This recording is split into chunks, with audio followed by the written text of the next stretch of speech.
Bien, bonjour et bienvenue à tous. La dernière fois, nous avons vu comment le continuisme anthropocosmique, c'est-à-dire cette continuité entre le cosmos et l'homme, se traduit en termes de rites par la parfaite continuité entre d'une part la piété filiale, c'est-à-dire donc la vénération marquée aux parents vivants, et d'autre part le culte aux ancêtres et aux parents défunts, c'est-à-dire donc un culte rendu aux morts. Continuité qui est assurée par les rites funéraires et les rites de deuil, qui consistent en des jeûnes de purification qui ont pour but, on l'a vu, de parvenir à visualiser les défunts comme ils étaient de leur vivant. Et ces rites consistent aussi en des offrandes sacrificielles qui doivent être faites aux défunts comme s'ils étaient présents, comme s'ils étaient encore vivants. C'est ce que nous avons vu dans cette phrase des entretiens attribués à Confucius, donc au livre 3, section 12, Ji ru zai, Ji shen, ru shen zai, Zi yue, wu bu yu ji, ru bu ji. Donc, il s'agit de Ji, donc de faire ces offrandes sacrificielles, ru zai, comme si le défunt ou l'ancêtre à qui est faite cette offrande était là, zai, était présent. Et de la même façon, il s'agit donc de Ji shen, c'est-à-dire donc d'offrir des sacrifices aux esprits ou aux divinités, comme si shenzai, comme si les esprits étaient véritablement là. Et c'est ce qui fait dire au maître, Ziyue, si je ne suis pas moi-même présent, ou si je ne participe pas moi-même au sacrifice, c'est comme s'il n'y avait pas sacrifice. Et nous en faisions la remarque la dernière fois. Ce mot ru que vous avez ici, que je traduis par comme si, c'est un terme donc qui introduit une équivalence entre deux termes. C'est-à-dire donc ici, il s'agit de faire comme si donc les défunts étaient encore vivants. Et ce mot ru, très curieusement, est récurrent, voire omniprésent dans les textes ritualistes. Alors, vous en avez un exemple ici, dans ce chapitre Tangong du traité des rites, du Li Ji, dont nous avons déjà parlé assez souvent. Donc la première partie de ce chapitre Tangong à la section 19, qui vous dit ceci, donc shi si chong chong ru you qiong, ji bin ju ju ru you qiu er fu de, ji zang huang huang ru you wang er fu zhi. Donc shi si, c'est-à-dire tout de suite après la mort, on suppose donc c'est sous-entendu du père ou de la mère, donc aussitôt après la mort, donc sous-entendu le fils pieux, et Chong Chong, on le comprend en général comme voulant dire il est submergé par une sorte de trop-plein de chagrin, Ru Yo-Tiong, comme s'il était à bout de force, comme s'il était, on dirait plus familièrement, au bout du rouleau, comme s'il avait épuisé toutes ses ressources. La phrase suivante, donc Ji Bin, après donc la déposition du corps dans le cercueil, on pourrait dire la mise en bière, le fils, donc, il regarde de tous les côtés, Ru Youqiu, comme s'il cherchait quelqu'un, c'est-à-dire, au fond, comme s'il cherchait le défunt, c'est-à-dire sans le trouver. Et la troisième phrase, Ji Zang, c'est donc une fois que l'enterrement a été fait, après l'enterrement, donc, Huang Huang, donc le fils, a l'air, il est inquiet, Ru You Wang, comme s'il attendait l'arrivée du défunt, Fuzhi, sans le voir venir. Donc ici, vous avez un comportement, une sorte de gestuelle ritualiste du deuil, où donc le fils se comporte comme s'il ne pouvait pas accepter l'idée que le défunt est parti définitivement. Donc il se comporte exactement comme s'il attendait que le défunt revienne.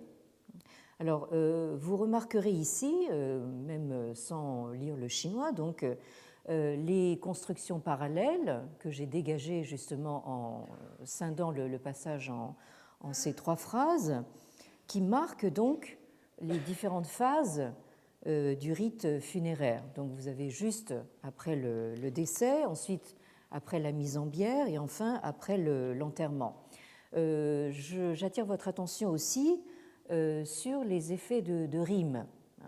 Vous avez donc Chong Chong Ru You Qiong, Ju Ju Ru You Qiu, et ensuite Huang Huang Ru You Wang.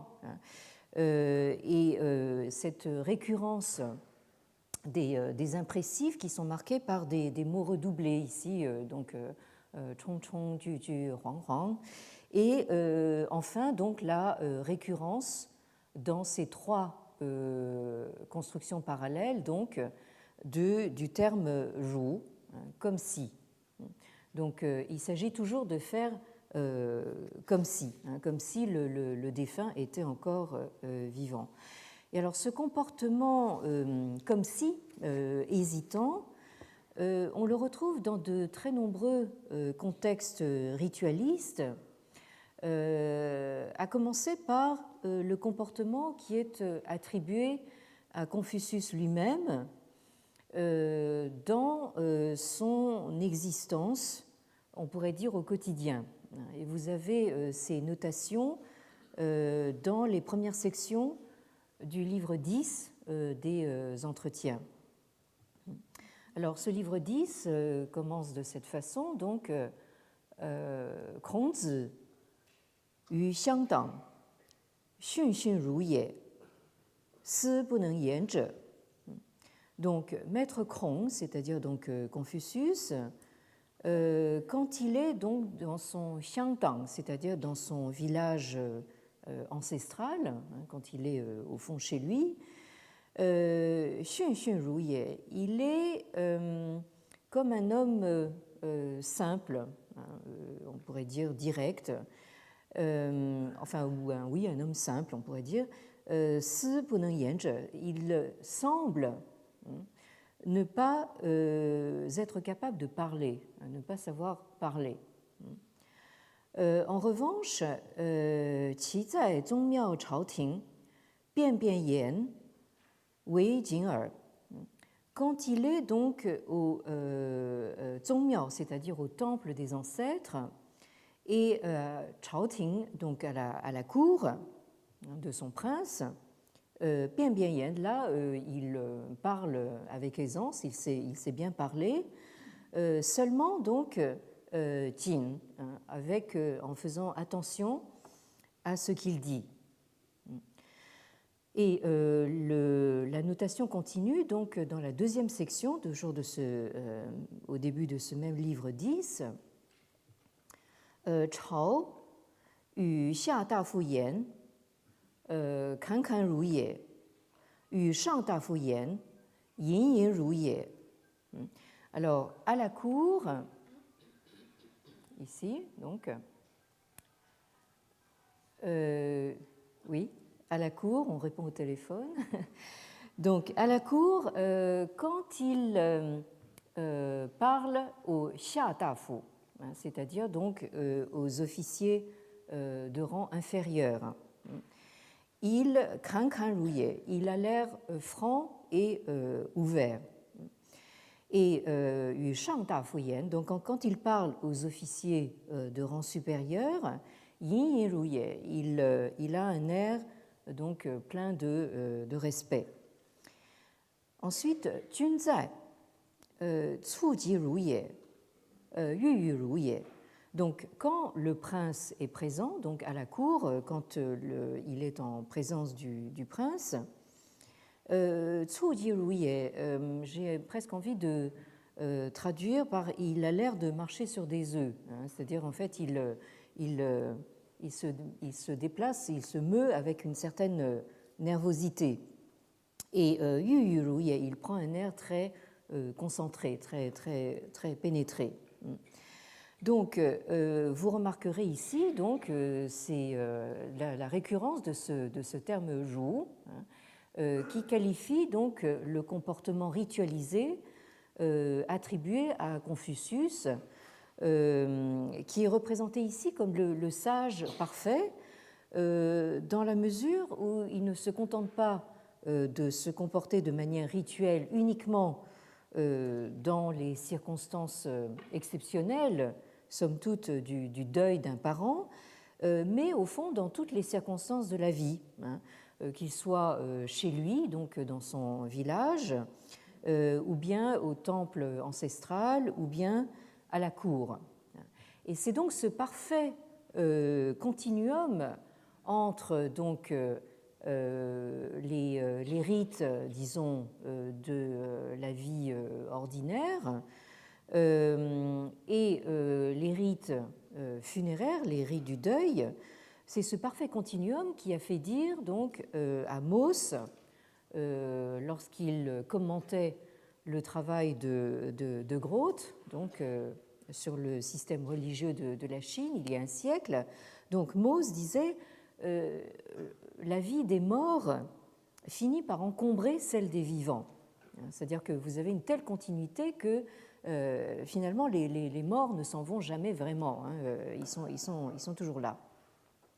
Et comme je le soulignais la dernière fois, donc Jean Lévy, dans son livre sur Confucius, dont en principe vous trouverez les références sur le site du collège, donc Jean Lévy va plus loin en rappelant que la pratique des sacrifices humains, ces sacrifices qui font en sorte que les défunts soient accompagnés dans la tombe par leurs proches, que ce soit des épouses ou des serviteurs, afin de leur permettre de prolonger leur mode de vie comme de leur vivant. Donc c'est la pratique de ces sacrifices humains, selon Jean Lévy, était centrale sous la royauté archaïque, et ensuite elle tombe peu à peu en désuétude et à un moment donné n'est plus tellement comprise et souffre d'un certain discrédit auprès des ritualistes. Ce qui n'empêche pas, poursuit donc Jean Lévy, que les sacrifices humains étaient encore une question brûlante et qu'elle était loin d'être tranchée du temps même de Confucius. Là, je cite Jean Lévy.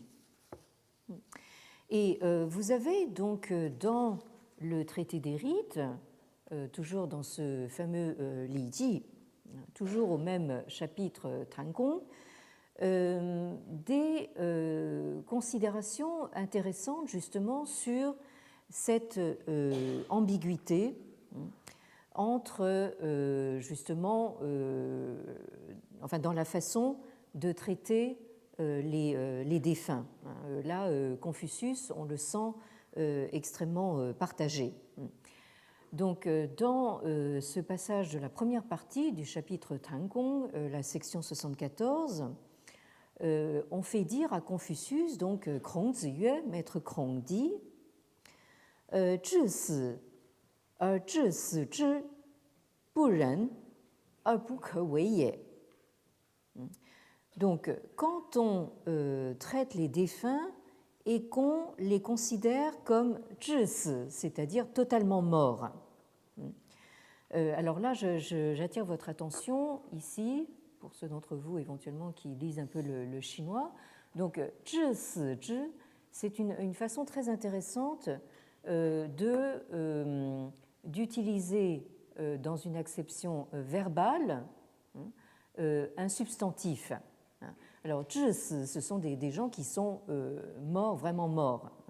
Mais là, en fait, on utilise donc cette expression dans une acception verbale, c'est-à-dire on les traite comme des gens vraiment morts, une acception verbale transitive.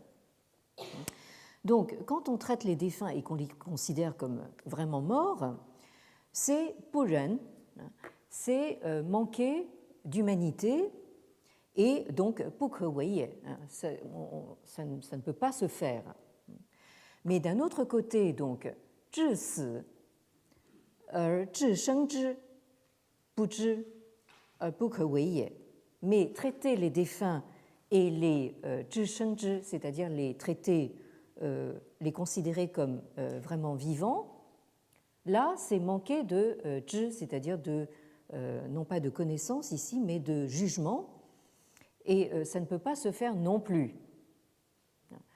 Donc là, vous êtes un petit peu, on pourrait dire, dans ce dilemme, c'est-à-dire que les défunts, soit vous les traitez comme définitivement morts, c'est-à-dire au fond, vous vous en débarrassez, et ça, c'est, selon Confucius, un manque d'humanité, parce que les défunts, au fond, restent au moins dans votre souvenir. Mais en revanche, les traiter comme s'ils étaient totalement vivants, ça se peut pas non plus, parce que là, c'est vraiment, comme traduit Jean Lévy, c'est de l'idiotie. C'est vraiment de l'imbécilité pure et simple. Donc, 是故竹不成用，瓦不成味，木不成琢，青色张而不平，余生备而不和，有终生而无损惧，其乐名器，神明之也. Et voilà pourquoi, donc, alors là, vous avez tout l'attirail des objets qu'on place dans la tombe, les ustensiles de bambou que l'on place dans la tombe à l'usage du défunt, 不成用, ne sont pas faits pour servir. De la même façon, donc, les ustensiles de terre cuite ne sont pas faits pour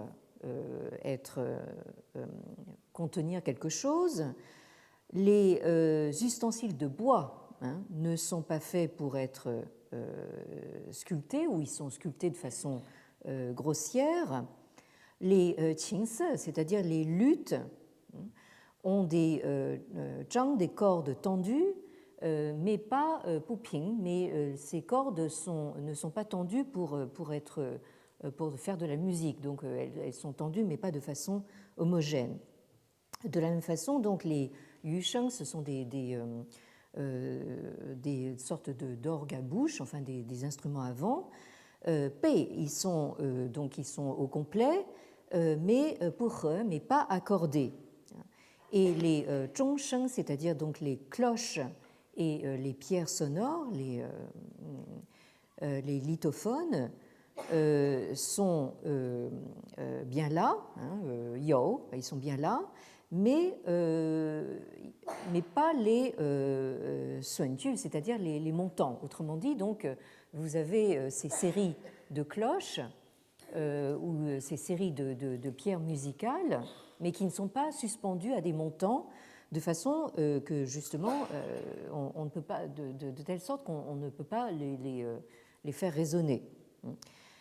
Autrement dit, là, vous avez tout cet attirail d'objets que l'on retrouve effectivement dans les tombes, mais qui ne sont pas exactement les objets d'utilisation courante dans la vie réelle. Ce sont des objets aussi comme si, c'est-à-dire des objets qui sont destinés aux défunts, qui ont toute l'apparence des objets pour les vivants, mais qui ne peuvent pas servir. Et c'est ce qu'on appelle mingqi. C'est ce que Jean Lévy traduit par ustensile mystique, littéralement des qi, des instruments ming, de lumière, c'est-à-dire des choses qui servent uniquement pour les esprits. Et ce qui est une shen mingzhi, c'est ce qui est une façon donc de traiter le défunt comme un esprit. Autrement dit, de faire seulement comme si le défunt était encore vivant dans la tombe. Donc là, vous avez une espèce de compromis ritualiste très intéressant, c'est-à-dire que effectivement, le défunt, on ne se débarrasse pas de lui en l'enterrant, on le fait accompagner donc des objets de sa vie de vivant, mais ce sont des objets qui ne peuvent pas servir comme s'ils étaient donc de la vie courante. Et dans un autre passage de ce même chapitre Tangong, dans la deuxième partie, à la section 155, vous avez également quelque chose de tout à fait intéressant concernant donc cette espèce de casuistique ritualiste qu'on place encore une fois dans la bouche de Confucius. Kongzi Wei, Wei Ming Qi Zhe, Zhi Sang Dao Yi, Bei Wu, Er Bu Ke Yong Ye. Alors, Maître Krong est réputé avoir dit donc ceux qui ont fabriqué les mingqi, c'est-à-dire les ustensiles mystiques, ceux qu'on vient de voir donc, avaient une vraie connaissance de la voie des rites funéraires. Ils avaient cette connaissance parce que donc Bei Wu, donc ces ustensiles étaient au complet, mais Bu Ke Yong, mais ne pouvaient pas, ils n'étaient pas faits pour être utilisés. Ai zai, si zhe, yong sheng zhe zhi qi ye, bu dai yu yong xun hu zai. Alors, ici, là, ai zai, vous avez un soupir, donc si pour les si zhe, si pour les morts, on avait utilisé des sheng zhe qi, des ustensiles faits pour les vivants, est-ce qu'il n'y aurait pas eu le risque, est-ce qu'il n'y aurait pas eu le risque d'aller yong xun, c'est-à-dire donc littéralement d'utiliser des humains, des humains vivants, sacrifiés donc sur la tombe, pour accompagner donc le défunt dans la tombe. Est-ce qu'il n'y aurait pas eu ce risque d'aller jusqu'à immoler des vivants pour servir les morts? Et le passage continue en disant Qi yue ming qi shen ming zhi ye. Donc là, ici, il s'agit de d'une citation du passage précédent, de la section 74 que nous venons de lire. Donc, on les appelle des ustensiles mystiques pour signifier donc qu'on traite le défunt comme un esprit. Tu che, chu ling, zi gu you zhi, ming qi zhi dao ye. Donc, des chars faits de terre et des chuling, c'est-à-dire des figurines de paille, zigu youzhi, c'est-à-dire depuis l'Antiquité, il y en a toujours eu, c'est-à-dire ça existe depuis l'Antiquité, parce que c'est Mingqi zhi Dao, c'est la voie des ustensiles mystiques. Or, Kongzi Wei, Wei chuling zhe shan, Wei 为勇者不仁，不待于用人乎哉？ Or, Maître Krong considérait que fabriquer des figurines de paille, shan, ça c'est une bonne chose, mais wei yong, fabriquer des mannequins de bois, là c'est puren, c'est manquer d'humanité. Parce que là, est-ce qu'il n'y avait pas le risque, Putayu, donc il n'y avait pas le risque de yongren, c'est-à-dire littéralement d'utiliser des humains, des humains vivants. Autrement dit, est-ce qu'il n'y avait pas le risque d'en arriver à immoler des êtres humains vivants? Donc cette phrase qui peut vous paraître un petit peu obscure, le raisonnement est le suivant, c'est-à-dire que Confucius est censé considérer comme une bonne chose le fait de fabriquer des figurines de paille, mais il considère comme un manque d'humanité, un risque justement d'enfreindre le principe d'humanité, de fabriquer des mannequins en bois, parce qu'ils ressemblent trop justement à des êtres humains réels, des êtres humains vivants. Parce que là, en fait, on serait tenté justement, à partir de l'idée de mettre des mannequins en bois, d'arriver à l'idée de mettre des humains vivants dans la tombe. Donc, tous ces objets, vous les retrouvez effectivement dans les tombes. Vous avez peut-être vu en image ou en vrai donc, le contenu notamment de la tombe de Qin Shi Huang, donc du premier empereur, où vous avez justement ces fameux chars et cette armée de terre cuite à laquelle il est fait allusion ici, les chars de terre, et aussi donc des figurines, des mannequins en bois qui ressemblent justement à des êtres vivants. Donc ici, vous voyez que la frontière, en fait, la limite entre justement placer des objets funéraires dans la tombe, ces fameux mingqi, ces ustensiles mystiques, cette frontière entre mettre des objets dans la tombe pour que le défunt puisse continuer justement son existence d'avant, comme s'il pouvait continuer cette existence, la frontière est vraiment très, très mince avec justement cette pratique des sacrifices humains. Donc ici, on place le traité des rites, place dans la bouche de Confucius ce dilemme.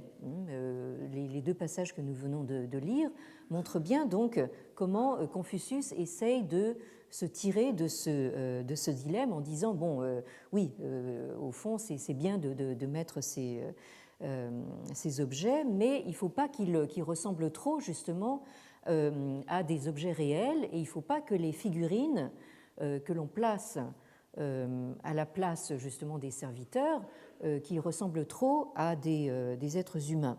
Parce qu'au fond, si on prend les entretiens attribués à Confucius, ce texte est censé refléter un monde où les relations entre les vivants priment sur les relations entre les vivants et les morts. Et on comprend maintenant, dans une autre lumière, ce fameux passage que nous avions lu précédemment, donc des entretiens au livre 11, à la section 12, qui dit ceci, donc « Jilu wen shi gui shen ». Donc Jilu, c'est un disciple qui vient demander au maître comment servir donc les kuei, c'est-à-dire les mânes des ancêtres ou des défunts, et les shen, c'est-à-dire donc les esprits. Et le maître répond, Ziyue, wei neng shi ren, yan neng shi gui. Quand on ne sait pas encore servir donc les humains, comment est-ce qu'on peut servir leurs mânes. Et de la même façon, donc, le disciple, Gan Wensi, donc ose demander, il pose une question justement sur les morts ou la mort. Et la réponse du maître, Yue, Wei zhi sheng yan zhi si, c'est-à-dire quand on ne sait pas encore comment traiter les vivants, comment est-ce qu'on peut prétendre traiter les morts. Donc ici, c'est une phrase que nous avions lue à propos justement de ce qu'on a appelé l'humanisme confucéen. Et on a vu dans cette phrase justement la preuve de cet humanisme de Confucius qui donne vraiment la priorité donc aux vivants et aux humains réellement là, avant de s'occuper de l'au-delà et des morts et des esprits.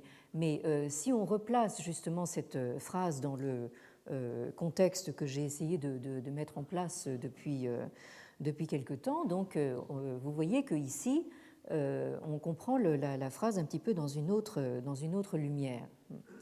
Alors, si on continue justement dans l'examen en fait de l'examen critique de ce fameux continuum entre les morts et les vivants, on peut revenir justement à cette phrase du traité des rites au chapitre Ji, c'est-à-dire donc la signification des sacrifices, à la section 4 que nous avions lu la dernière fois. Donc là, je vous ai reproduit simplement donc le membre de phrase qui m'intéresse ici. Donc, Junzi sheng de jingyang, si de jingxiang.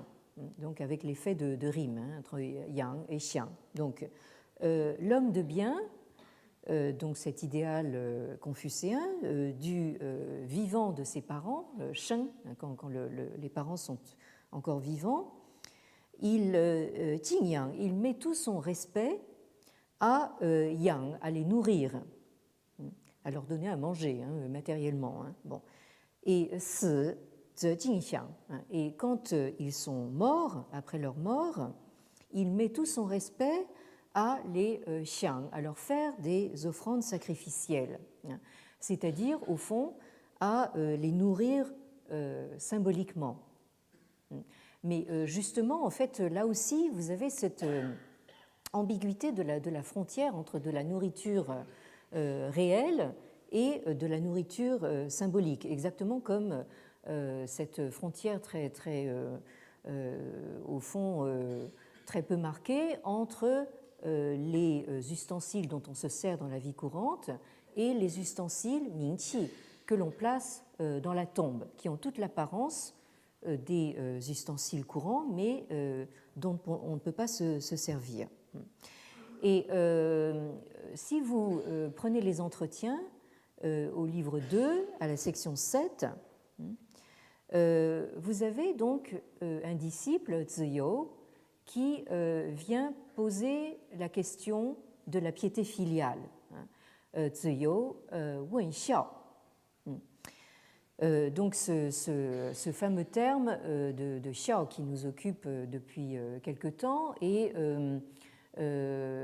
grâce à l'un d'entre vous, donc je suis allée voir le dernier film de Jia Zhangke, peut-être que certains d'entre vous l'ont vu, dont le titre est traduit en français par Par-delà les montagnes ou quelque chose comme ça. Et vous avez donc dans ce film donc une scène on pourrait dire de rite funéraire moderne, donc extrêmement simplifié, où une mère donc apprend à son fils, donc un fils qui a été élevé enfin à l'occidental, elle lui apprend donc à s'incliner devant donc la dépouille de son grand-père. Là, le fils, quand sa mère lui dit il faut s'agenouiller, il ne comprend même pas ce qu'elle lui dit. Hein. Bon. Et vous aurez peut-être remarqué donc que cette mère, au moment où son père meurt, donc, elle enfile donc un brassard noir sur le bras de son propre fils, et ce brassard porte justement ce mot xiao, donc piété filiale. Alors, donc ça c'est juste une parenthèse pour vous montrer que même avec la rupture de la modernité, etc., donc en Chine même très contemporaine, vous avez encore une espèce de vestige de ces rites funéraires. Alors, le maître répond à cette question concernant donc le xiao, la piété filiale. Jin zhe xiao zhe, shi wei neng yang. La piété filiale d'aujourd'hui, donc là nous sommes à l'époque de Confucius, ça consiste à être neng yang, à être capable de nourrir ses parents. C'est-à-dire, au fond, ici, ce qui est dit, c'est que de nos jours, la piété filiale, ça se limite à donner à manger à ses parents. Mais, 至于犬马皆能有养，不敬何以别乎? Mais même des chiens, hein, des chiens et des chevaux, eux aussi, ils sont capables, ils savent nourrir leurs parents. Ils savent en faire autant. Donc, Putin, si il n'y a pas ce profond sentiment de respect de Qing, où est la différence?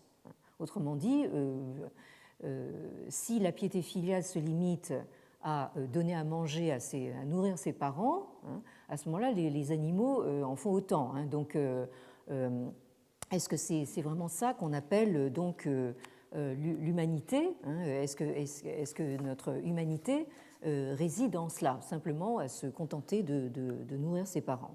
Alors, on comprend ici que la piété filiale, qu'elle concerne donc des parents vivants ou des parents défunts, c'est avant tout l'obligation de nourrir les parents. De fait, les offrandes sacrificielles consistent essentiellement en des choses à manger, hein, ou à boire. Alors, aujourd'hui, en Chine, puisque nous avons fait cette allusion à la Chine tout à fait contemporaine, ce thème de l'obligation de nourrir ses parents revient donc à la une des médias parce que, en l'absence d'un système satisfaisant de couverture retraite pour les personnes âgées, donc les autorités chinoises trouvent assez commode de remettre à l'honneur ce sens de la piété filiale, hein, ce fameux xiao, qui supposément donc ferait partie en quelque sorte des gènes culturels propres à tout Chinois qui se respecte. Hein. Bon. En réalité, on voit bien que l'obligation de nourrir, d'entretenir ses vieux parents a pour objectif de pallier donc les défaillances du dispositif de retraite, surtout dans une population vieillissante, comme c'est le cas de la Chine actuellement, ce qui est d'ailleurs une conséquence, en tout cas partielle, de la politique de l'enfant unique qui a été pratiquée de manière assez drastique pendant des décennies et officiellement abolie seulement en novembre dernier. Donc là, vous avez évidemment les conséquences à long terme d'une politique autoritaire de ce genre, c'est-à-dire donc vous avez un vieillissement de la population avec donc un rétrécissement bien sûr de la population active qui est censée donc justement nourrir donc des générations de parents et de grands-parents de plus en plus évidemment écrasantes. Vous avez un point intéressant justement sur cet aspect contemporain dans l'ouvrage de Charlotte Eccles qu'elle a coordonné. Là aussi, vous trouverez donc les références en ligne. Un ouvrage qui s'intitule donc Filial Piety, Practice and Discourse in Contemporary East Asia, c'est-à-dire donc piété filiale, pratique et discours en Asie orientale contemporaine. Un ouvrage qui est paru aux presses universitaires de Stanford, en Californie, donc en 2004. Mais si on en revient donc à l'éducation traditionnelle chinoise, l'inculcation de la piété filiale dès l'enfance met un accent donc très net sur donc ce devoir de nourrir les parents, quoi qu'il en coûte. Et c'est là, je pense, que ce à quoi faisait allusion Jean-François Bilter, que nous avons cité la dernière fois, quand il parle des formes obsessionnelles, voire pathologiques, prises par la piété filiale en Chine, surtout à partir donc de l'époque Han, c'est-à-dire en fait pendant, en gros, toute l'histoire impériale, c'est-à-dire pendant à peu près les 2 millénaires de l'ère chrétienne. Alors, vous avez ça, par exemple, dans ce que on a intitulé les 24 exemples de piété filiale, dont vous avez une illustration ici. C'est 24 xiao, c'est-à-dire donc ces 24 exemples de piété filiale, sont un recueil d'anecdotes, d'historiettes, qui sont l'œuvre d'un certain Guo Jujing, qui a vécu sous la dynastie mongole des Yuan, c'est-à-dire au XIIIe, XIVe siècle. Alors ce personnage était réputé pour sa piété filiale, d'ailleurs son nom signifie donc demeurer dans le respect. Et il a rédigé ce recueil à l'occasion donc de la mort de son père pour servir d'exemple aux générations futures. Et ce recueil comprend des histoires qui remontent à l'antiquité mythique de l'empereur Shun jusqu'à l'époque de l'auteur, donc de l'époque mongole. Je rappelle que c'est cette époque mongole que Marco Polo donc, est censé avoir connu quand il est supposé s'être rendu en Chine. Alors, toutes les histoires se présentent sur un même modèle qui est fait pour être facilement mémorisable, notamment par des enfants.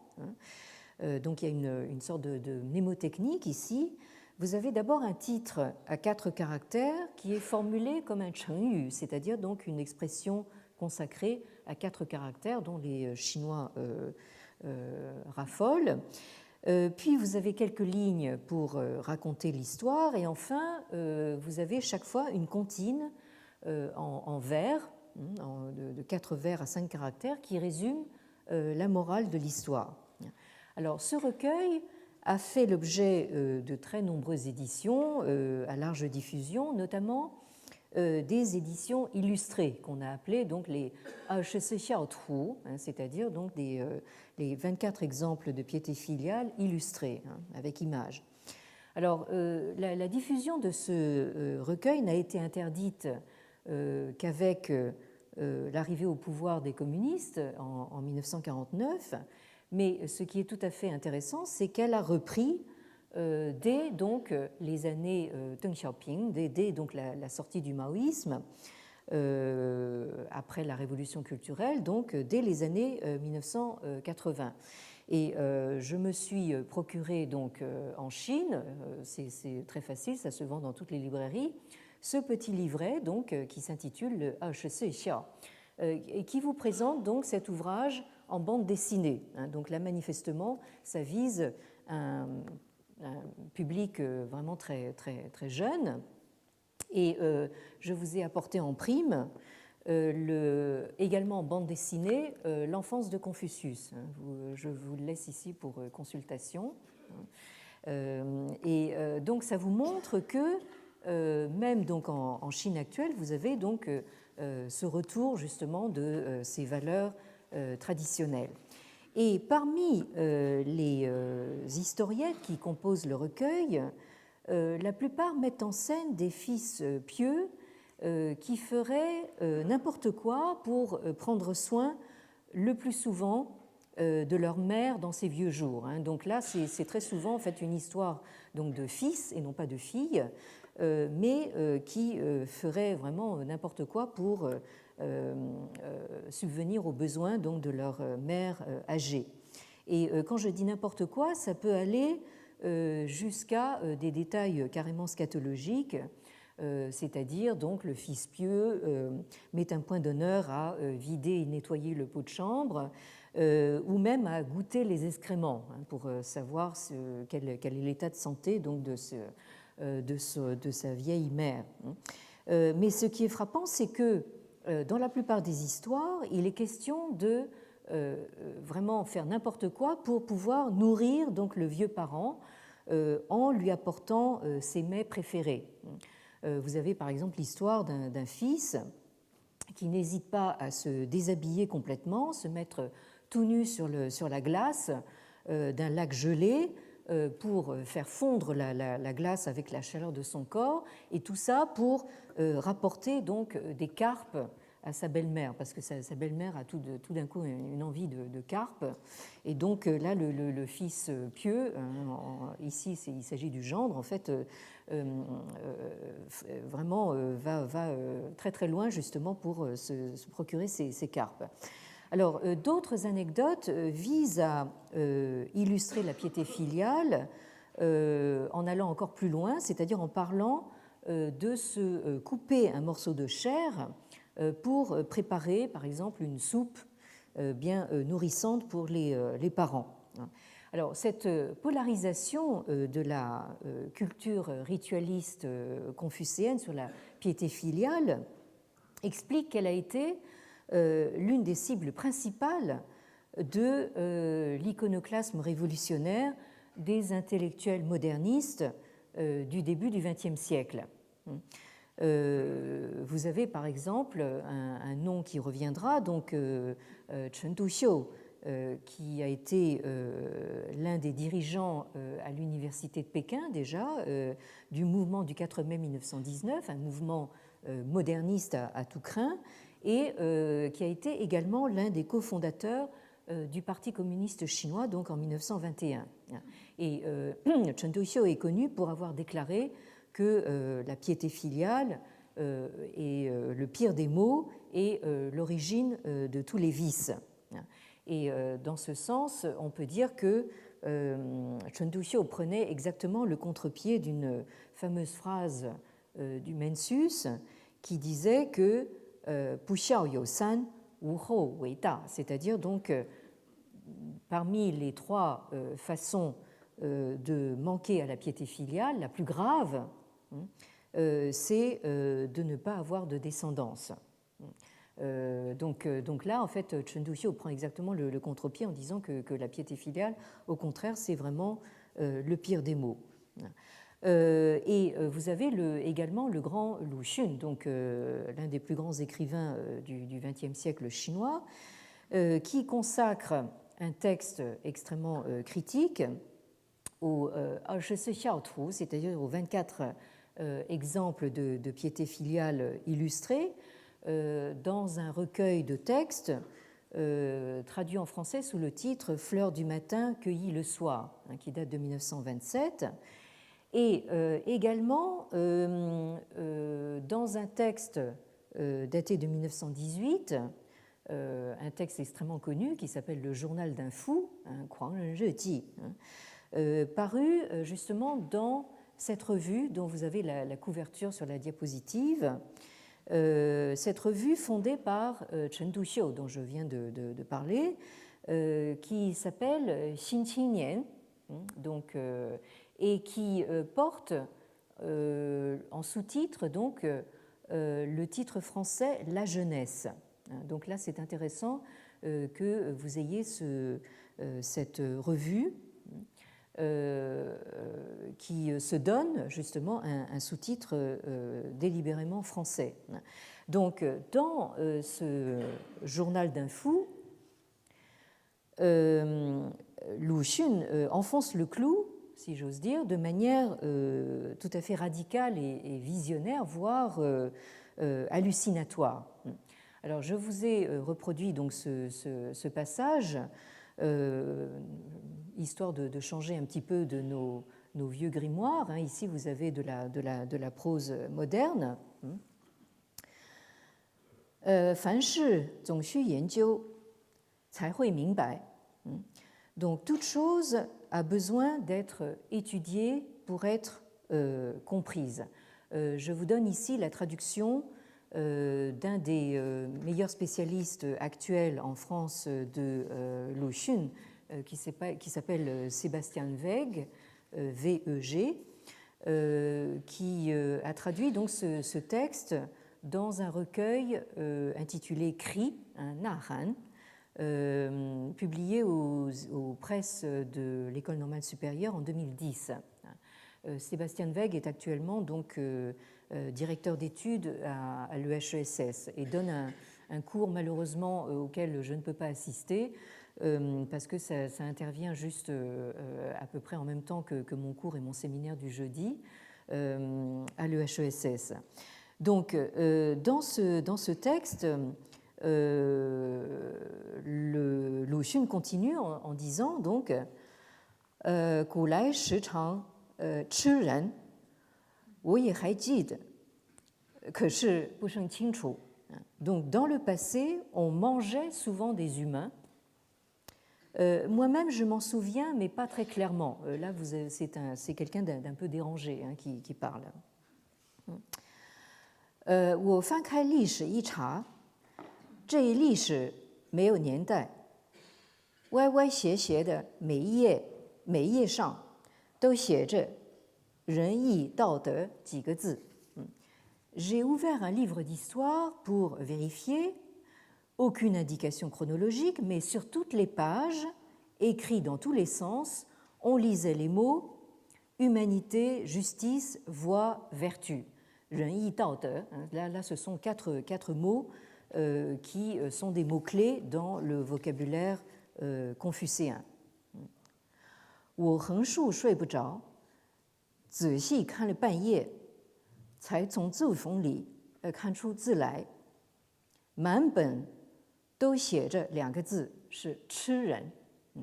Donc, ne parvenant de toute manière pas à dormir, je l'examinais minutieusement une bonne partie de la nuit, il s'agit donc de ce livre d'histoire, et discernais finalement des caractères entre les lignes. Le livre était rempli des mots 吃人, manger de l'homme, manger de la chair humaine. Donc là, vous voyez donc apparaître ce thème du cannibalisme qui, pour Lu Xun, au fond, est la meilleure caractéristique de toute la civilisation confucéenne chinoise. C'est quand même quelque chose. Là, vous avez vraiment une critique tout à fait radicale.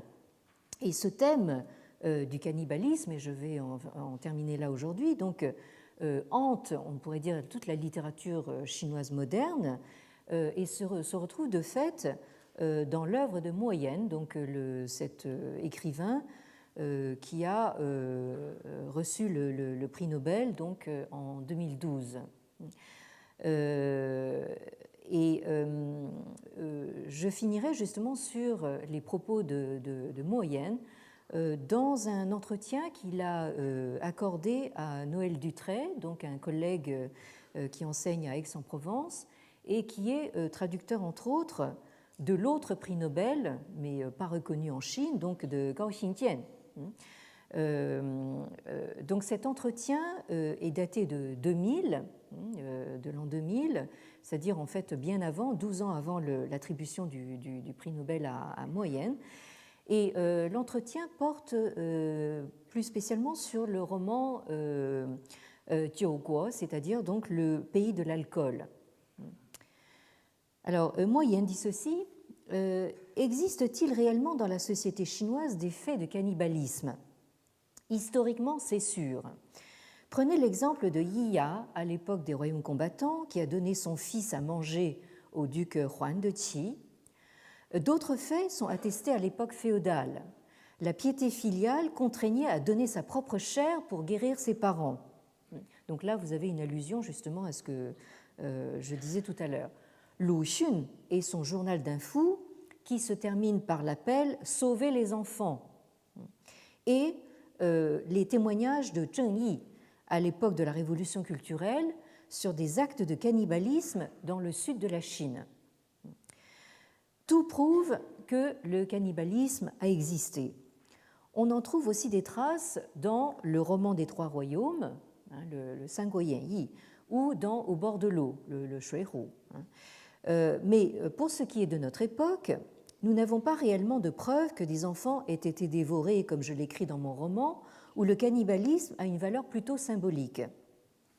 Ce qui m'a vraiment poussé à écrire sur ce sujet, c'est le fait que j'ai plusieurs amis qui travaillent dans des hôpitaux. Ils récupèrent des fœtus de 3 mois, après des avortements, dont ils font une sorte de poudre. En médecine chinoise, il existe un remède fabriqué avec du placenta, c'est un fortifiant très efficace. Dans le Sud, beaucoup de médecins en font avec des fœtus. C'est la même chose lorsque les Chinois mangent des poussins dans l'œuf juste avant qu'ils ne brisent leur coquille. C'est un excellent fortifiant. Tout ça, c'est pour nous mettre en appétit, bien sûr. Alors, il existe en Chine une tradition du nuesh, c'est-à-dire manger de manière cruelle. Par exemple, lorsqu'on mange des poissons qui frétillent quand on les apporte sur la table, qu'on prélève de la chair sur des ânes encore en vie, etc. Bon, ça c'est... beaucoup de Chinois disent qu'il n'y a que les Cantonais qui font ça, mais enfin, bien. Et c'est de cette tradition que je voulais parler. Je pense qu'en Occident, personne n'oserait manger de fœtus. On trouverait cela répugnant. En Chine, il existe une sorte de médecine mystique. Là, ça nous rappelle justement ces ustensiles mystiques. Un des préceptes de la médecine chinoise consiste à fortifier tel organe avec tel organe. Si l'on souffre du foie, on mangera du foie de porc. Si l'on souffre des reins, on mangera des rognons de porc. De même pour le rectum. Quand ce livre a été terminé, je l'ai envoyé à des revues, mais personne n'a osé le publier. On se demande pourquoi. Non seulement à cause de son contenu, mais aussi de sa forme. On me disait, mais comment peut-on écrire un tel roman? Comment est-ce permis?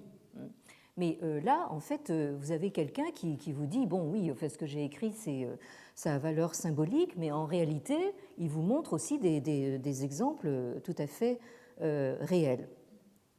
Donc, on pourrait dire que aussi bien Lu Xun que Mo Yan nous entretiennent avec des fantasmagories d'ordre littéraire, mais au fond, on peut dire qu'ils rejoignent les propos de Jean Lévy sur la pratique ritualiste funéraire qui pousse la logique de la continuité jusqu'au sacrifice humain, et ce qui justifie tout à fait Jean-François Bilter dans sa remarque qu'il n'y a jamais eu de rupture. Le sacrifice humain n'a jamais été clairement condamné. Donc là, ce que j'ai voulu vous montrer, au fond, c'est ce qu'on pourrait appeler le revers de la continuité, le revers de ce continuisme. Et donc, nous allons poursuivre justement sur d'autres aspects de ce continuisme la prochaine fois. Donc, merci de votre attention et bon appétit quand même.